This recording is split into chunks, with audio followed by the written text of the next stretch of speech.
Welcome to Chillin' 101. We hope this video helps.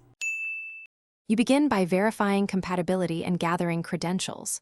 Once done, open the Globe One app and sign in with your Globe account. This is the fastest path. Make sure your device is unlocked and charged, and that you have a valid ID photo ready for verification.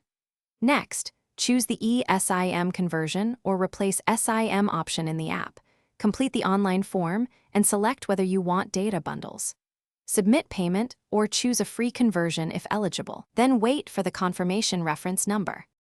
Once your request is accepted, Globe processes the conversion and sends a QR code for eSIM installation. This can arrive by email, SMS, or appear in the app. While you wait, review your APN and MMS settings and note any custom configurations. Copy them if needed.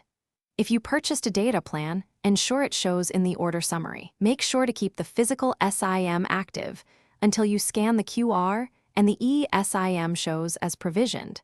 This prevents service interrupt. To finish, go to Settings, choose Cellular or Mobile Plans, and add Cellular Plan. Scan the Globe QR precisely. After installation, label the plan and set default voice/data preferences. Make sure the eSIM is selected for mobile data. Test a call, send an SMS, and load a web page to confirm service. If something goes wrong, reboot the device, verify APN and network selection, and only then remove the physical SIM. If issues persist, contact Globe support with your conversion reference for escalation. Thanks for watching. Consider subscribing if we helped you.